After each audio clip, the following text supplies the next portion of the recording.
Democratic Congressman Adam Schiff of California. He's the ranking member of the House Intelligence Committee. Congressman, thanks for taking a few minutes this afternoon. So when all of this broke this morning, I think a lot of people in the media and the political world were a little surprised by the name George Papadopoulos and how prominent he suddenly is in all of this. Is that a name that was on your radar at all before today? Yes, it was. This is someone that we knew we wanted to bring before the committee, and we're interested in hearing from. It's also, I think, very significant that those charges that he pled to, the information that he pled to, relate that in April of last year, the Trump campaign was told that the Russian government had possession of thousands of stolen Hillary Clinton emails. That's well before the country knew about this. It may have been before our intelligence agencies had much appreciation for this fact. It also might explain why the top campaign officials, Paul Manafort, the president's son and son-in-law, were so eager to take that meeting in Trump Tower that would be offered later as a part of what the Russians described as the Russian government effort to help Donald Trump. So that's a very key development in the investigation. You're raising the possibility there, although we don't see in this indictment specific evidence. And look, for all we know, this was a surprise to us where Mueller went today. For all we know, Mueller maybe has this right now. Maybe Mueller's going to get this. But we should say we don't see in that indictment right now, we don't see any specific documented instances of Papadopoulos actually telling the campaign about this supposed dirt. Is that correct?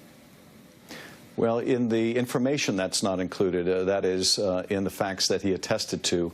But it's also apparent from the information that it's not the whole litany of facts, and it may very well have been the decision of Bob Mueller to include only certain information, the information necessary to make the plea in that particular document, and there are other leads that they're developing as a result of his cooperation with the government. I would hope that that agreement that he reached will extend to cooperation with our committees as well, because these are quite central questions.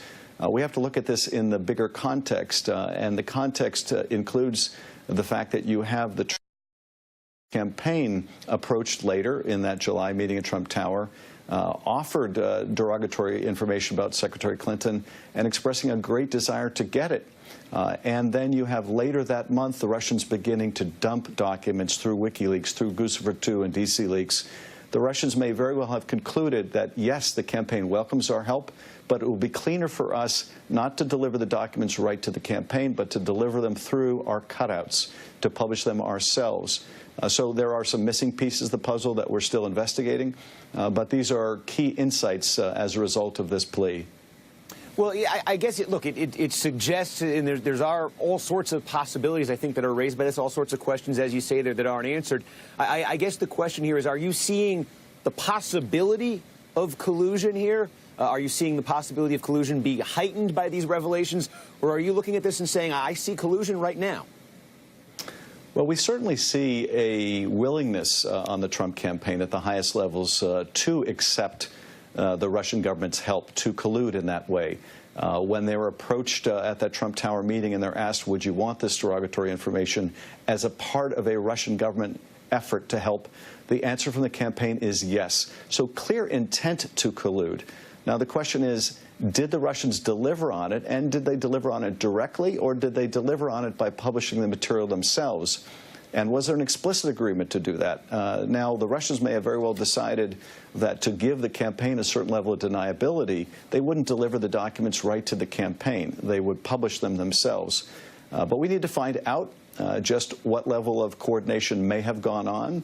But certainly, this is yet another significant fact that as early as April of last year, the Trump campaign was put on notice that the Russian government had these stolen emails.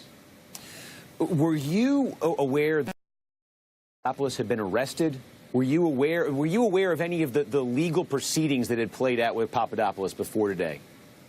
I was aware of certain facts regarding Papadopoulos that I can't go into, but I was not aware of the arrest. I was not aware of that the charges had been filed or that they would be made public. And I don't think, frankly, it would have been appropriate for the special counsel to be informing Congress when it's charging people or what those charging decisions are unless it had a demonstrable impact on our investigation.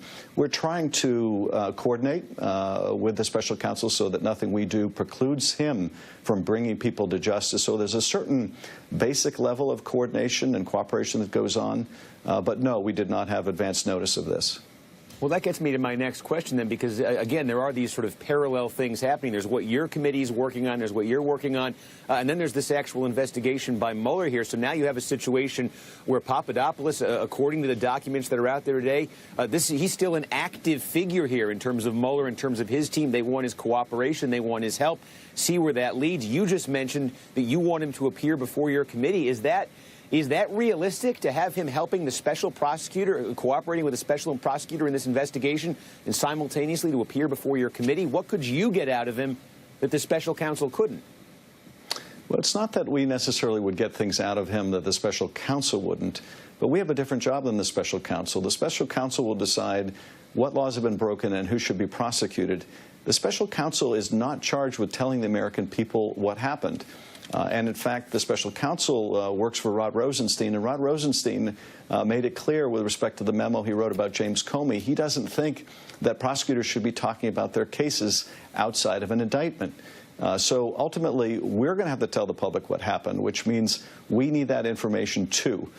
Now, there may be reasons that the counsel can say, please wait, and we may or may not be able to accommodate that. But we are doing our very best not to interfere with what he's doing, but we're also doing our best to underscore with the special counsel that we have an important obligation too, and that is to make a complete accounting to the American people. Do you believe, in terms of this question of collusion that you're looking so much at, do you think today's developments with Papadopoulos are more significant than Manafort's indictment? Well, they certainly go directly to the issue of collusion because they give us another piece of the puzzle. They tell us that the campaign was on notice that the Russian government had very significant damaging information in the form of thousands of emails that it's clear the campaign wanted. We learned last week that the head of Cambridge Analytica, the data analytics arm of the campaign, reached out to Julian Assange in trying to get emails like this. We learned that Peter Smith was in contact with people that were believed to be Russians on the dark web trying to get these emails, and that he had connections with Flynn and Bannon and others in the Trump campaign. So it's yet another contact. It's also part of the same pattern of Trump campaign people being dishonest and hiding their connections with the Russians.